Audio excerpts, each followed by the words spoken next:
Hello and welcome back to another Fly with Marco video. Today we'll discuss how to get a private pilot's license.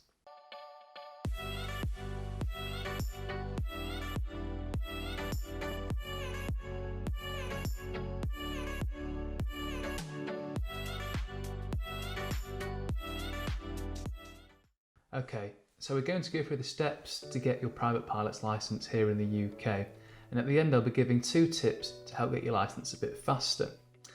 Before we get on to the main points, if you could please subscribe to the channel, that would be great. Okay, so the first step is to book in for a trial flight.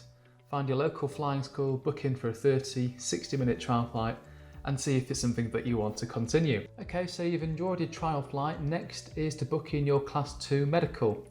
Now you'll need a medical to be declared fit to fly. And if you speak to your local flying school, I'm sure they can point you in the right direction of your local AME. And you'll get a certificate, something like this, which details your medical and any conditions and the next expiry date. Okay, so the next step is to book in for some flying lessons. You'll need to do a minimum of 45 hours flying. This is really where you can get a feel for it, understand the basics, and most of all, enjoy it. So next you need to sit and pass the 9 theory exams plus the radio telephony exam. Now the first 9 are multiple choice, and a really good app I recommend is PPL Tutor. It will really help when it comes to sitting the exam. I'm probably going to do another video around theory exams and go into a bit more detail and about how to really get the most out of it and to make sure you pass first time. Okay, so next on the list we have the skills test. This is essentially your practical driving test. It's where you're with an instructor for a couple of hours and he or she will ask you to demonstrate various exercises, and the idea here is to make sure that you can fly in a safe manner. And again, I'll do another video around the skills test, as it's really quite a lot to take in such a short amount of time. Okay, so to recap, you've done your flying lessons, you've got your medical, you've passed your theory exams, you've done everything you need to do. Well, now you need to send off all the documents to the CAA, pay an admin fee, wait a week, and you'll have something like this come in the post, and you'll have your own private pilot's license and an amazing sense of freedom to go wherever you'd like. Now, on to the 2 tips that can really help you obtain your PPL better.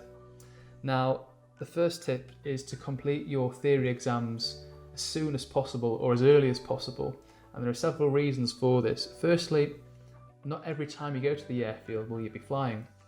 And what I mean by that is here in the UK the weather's terrible. So you could have a borderline day, you go to the airfield, but you get there and the weather's deteriorated. So this is a really good opportunity to get ahead on your theory, revise for some upcoming exams or book in further exams and just get ahead of the game there. Another reason why to do this is the flying lessons themselves are such an expensive part of learning to fly, and you want to make the most of every single hour. And by really knowing the theory inside out before you've even conducting the exercise in the plane, you're really going to put yourself in the best possible stead to make the most out of that lesson. And lastly, another reason to do this is if you're doing your first solo or your cross-country navigation, I believe flying schools require you to pass certain theory exams before you can conduct that. So you don't want to get to that point in your flying and have to wait a few weeks or a month to pass that particular exam. Okay, so the second tip is fly as often as you can. Now, obviously this depends on a few things. So A, your availability, the flying school's availability, and your wallet. But the reason why I'm saying flying as much as you can is because then it'll be fresh in your mind, and every time you go back to the airfield, you'll be ready to go for the next exercise. So if you can book in, every week or something like that, that's great, and you'll pass far quicker and with much less hours than you would do if you can only get to the airfield every month or 2. If you can only get to the airfield every month or 2, you'll probably spend the first third of your lesson just recapping the previous lesson, and you won't be ready to kick off straight away. So those are the 2 really helpful tips to make sure you can obtain your PPL better, which essentially is to get ahead on your theory and utilise that downtime, but also fly as often and as frequent as you can to make sure it's fresh in your memory. Okay, so thank you very much for watching. I hope you found this video useful as always, and please subscribe to the channel. Again, it really helps me produce further content. Good day.